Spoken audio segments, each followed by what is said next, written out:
Hello friends, this video will be a eulogy for my faithful shop assistant, Mr. Dillon. If you have seen a lot of my videos, you will remember Mr. Dillon, a big black and white cat, often called a tuxedo cat, who loved to get into my videos. In case you don't remember him, here is a brief video clip.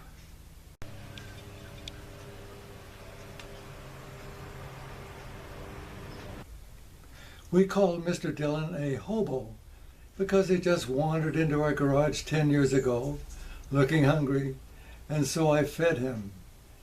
That sealed the deal. Mr. Dillon moved in. He was not a feral cat because one of his ears had been clipped, showing that he was neutered, and also he was very at ease with people. We developed an unusual rapport that I have never had with any other animal. I knew ahead of time what he was going to do, and I believe he knew ahead of time what I was going to do. Mr. Dillon was the perfect feline companion. He was happy to be an indoor cat and an outdoor cat. Every evening we would put him in the garage with his water, food, and cozy bed. Every morning we would let him out to explore the backyard or the front yard. We live on a very busy street, and I was always afraid he would be hit by a car. But Mr. Dillon was too smart for that. He never went beyond our front curb. Dillon loved it when I worked at the bench. He would immediately jump up and stick his nose right into the middle of what I was trying to do. If I had a circuit diagram open on the bench, he would head right for it and lay down. Sometimes I would delay my work so we would not be disturbed. Dillon loved it when I made videos. He would jump up on the bench behind me, and I wouldn't know he was there until editing time.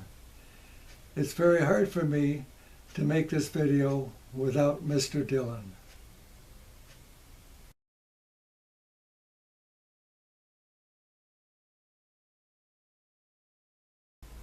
About 4 weeks ago, I noticed that Dillon's breathing seemed labored. I could see his sides going in and out as he breathed. He was obviously struggling for air. We took Dillon to see our family veterinarian, Suman Prabhakar. He's from India, by the way. We saw him at the Panorama Pet Hospital. The doctor took some x-rays and told us Dillon had fluid in his chest that was pressing on his lungs, making it difficult for him to breathe. He had taken out some and found it was lymph fluid, very abnormal. The doctor wanted Dillon to have a chest ultrasound, but he couldn't do that in his office. He sent us to the Access Specialty Animal Hospital. Remember that name? Access Specialty Animal Hospital in Woodland Hills, Southern California. We brought Dillon in on Monday morning, October 7th, for an examination and an ultrasound. They recommended draining the fluid from his chest, which turned out to be 300 cc's of fluid, and that was a lot. We picked Dillon up at 6 o'clock that afternoon. Dillon did not seem right. He seemed to be barely conscious, and we heard some wet gurgling sound and choking when he breathed. Removing 300 cc's of fluid from Dillon's chest was supposed to make him breathe easier, but it had exactly the opposite effect.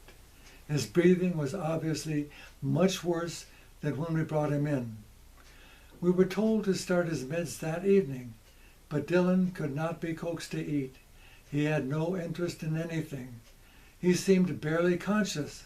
His eyelids were almost closed. We hoped that Dillon would be better the next morning. We thought maybe he was just recovering from the anesthesia, but instead he looked to be at death's door. Because we live at least an hour from Access, we decided to take him back to our own vet at Panorama Pet Hospital. Dr. Prabhakar examined Dillon, took some x-rays. He said that Dillon was very ill and there was no hope of recovery. We had to put Dillon down. The fact that Access released a patient in such deplorable condition is inexcusable. It is clearly malpractice. We were charged $1,800 for this malpractice. The humane and the honest thing for Access to do would be to tell us exactly what Dr. Prabhakar told us, that there was no hope of recovery and recommended euthanasia. But of course, that would preclude further payments to Access for expensive medical treatment. Access claims to be a state-of-the-art medical center with specialists and multi-million-dollar equipment. But it takes more than specialists and equipment to properly treat a patient. It takes a genuinely caring staff who stays alert at all times and would not let a patient be discharged in critical condition. This is certainly not Access.